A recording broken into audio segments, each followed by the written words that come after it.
Assalamualaikum warahmatullahi wabarakatuh.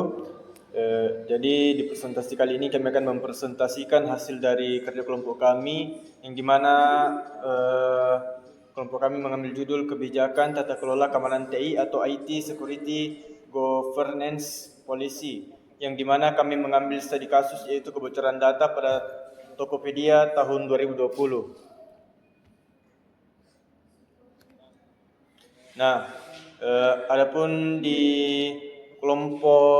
kami dari kelompok 7 yang beranggotakan, yang pertama ada Natasha Taslim, kedua ada Nur Safika, ketiga ada saya sendiri M. Faiz Ilyas, dan keempat ada Muhammad Ariel yang kebetulan lagi berhalangan pada saat ini.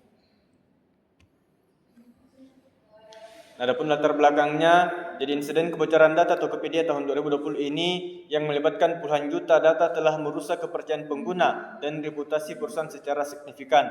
Jadi penyebab utamanya kebocoran ini adalah kelemahan dalam pengawasan sistem, pengendalian akses, dan manajemen risiko. Meskipun ada upaya perlindungan data, tetapi konsekuensi penyebaran informasi pribadi tetap besar. Kasus ini menegaskan pentingnya tata kelola keamanan TI yang kuat dan terstruktur untuk memastikan kepatuhan organisasi terhadap standar keamanan demi meminimalkan risiko kerentanan di masa yang akan datang.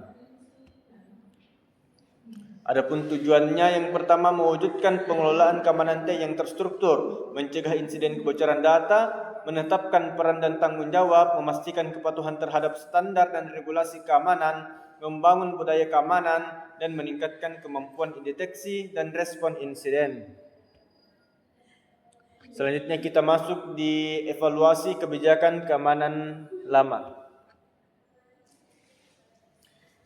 Evaluasi kebijakan keamanan lama. Adapun kesimpulan dari tabel berikut adalah kebijakan sudah ada namun belum lengkap dan belum diperbarui rutin. Ini termasuk keamanan yang sedang. Kesesuaian standar mengikuti standar seperti ISO atau NIST tapi belum diterapkan penuh. Ini juga termasuk keamanan yang sedang. Selanjutnya implementasi teknis, kontrol keamanan seperti MFA, patching, log, dan firewall. Sudah ada tetapi pelaksanaannya belum konsisten, yang juga termasuk dalam keamanan yang sedang. Kesimpulannya adalah keamanan organisasi cukup namun masih perlu peningkatan pada pembaruan kebijakan, penerapan standar, patching rutin, dan monitoring agar mencapai tingkat keamanan yang lebih baik.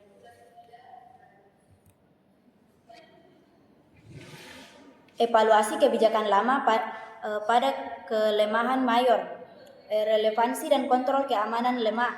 Kebijakan keamanan lama dianggap kelemahan mayor karena kurang relevan dan tidak diterapkan maksimal. Kegagalan ini menyebabkan kontrol keamanan gagal dan memungkinkan peretas mencuri 91 juta data pengguna. Selanjutnya relevansi dan kontrol keamanan lemah. Kebijakan lama dinilai memiliki kelemahan mayor karena terbukti kurang relevan dan tidak diterapkan secara maksimal.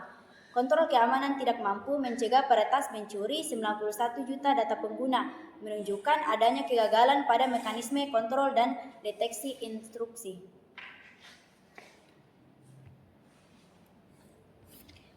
Selanjutnya, evaluasi kebijakan lama pada kelemahan sedang. Pengamanan data dan penegakan. Ditemukan kelemahan sedang pada kejelasan ruang lingkup perlindungan data, terbukti dari hashing kata sandi yang rentan dieksploitasi. Selain itu, penegakan kebijakan internal dan mekanisme pelaporan insiden dinilai lemah. Selanjutnya, organisasi dan pemutakhiran. Terdapat kelemahan sedang dalam pembagian peran atau tanggung jawab pengawasan data tidak terpusat dan siklus review kebijakan yang tidak efektif. Hal ini menyebabkan kerentanan tidak berhasil dimitigasi tepat waktu. Selanjutnya kita berada di analisis keamanan TI atau TI Governance Mapping.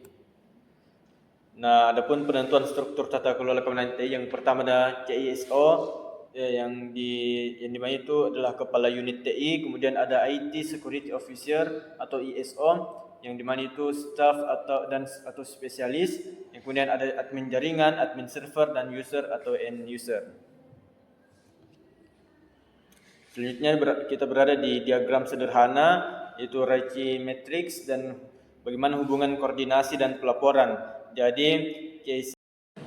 Nah, yang pertama itu ada KSO yang merupakan penanggung jawab akhir, yang dimana dia yang mengurus apakah semua keamanan itu berjalan dengan benar. Dan kemudian ada IT Security Officer atau ISO, yang dimana dia ini peran yang memiliki tugas yang paling banyak, karena salah satunya ia mengurus kebijakan keamanan dan insiden yang memonitoring log dan lain sebagainya. Kemudian ada admin jaringan dan admin server, yang dimana dia berperan untuk membantu tenaga teknis seperti itu pitching, firewall dan lain-lain.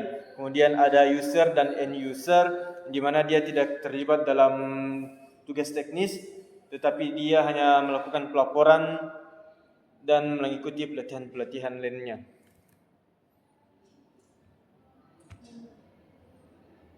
Selanjutnya kita masuk ke tugas 3, penyusun draft kebijakan keamanan atau security policy drafting. Judul kebijakan, kebijakan keamanan akses, sistem dan perlindungan data pengguna. Tujuan, kebijakan ini bertujuan memastikan pengelolaan data mengikuti standar keamanan internasional untuk melindungi kerahasiaan, integritas, dan ketersediaan data, serta meminimalkan risiko kebocoran atau penyalahgunaan informasi.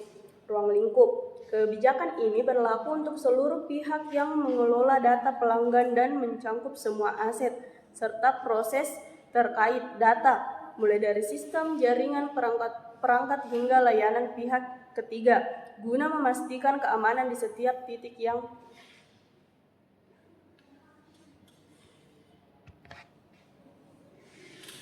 aturan ketentuan keamanan.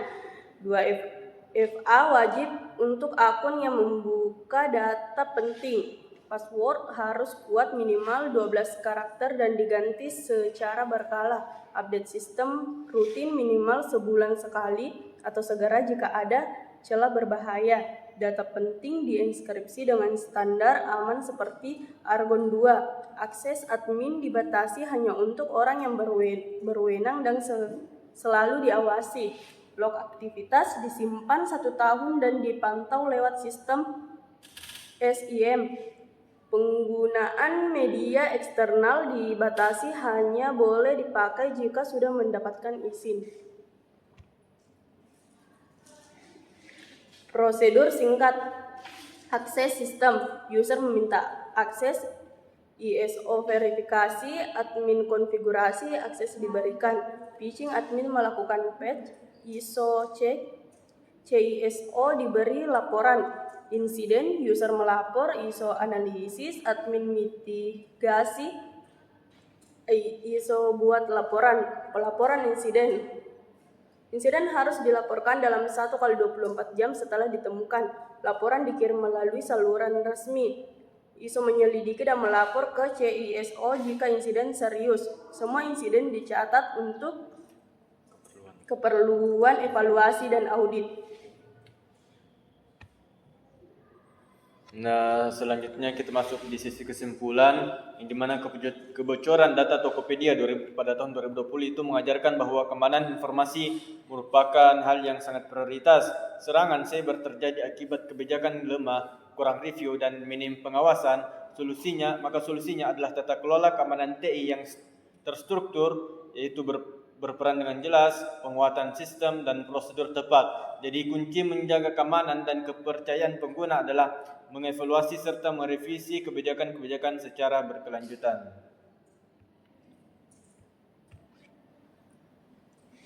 Nah, mungkin cukup sekian presentasi yang kami bawakan. Lebih dan kurang mohon dimaafkan. Wassalamualaikum warahmatullahi wabarakatuh.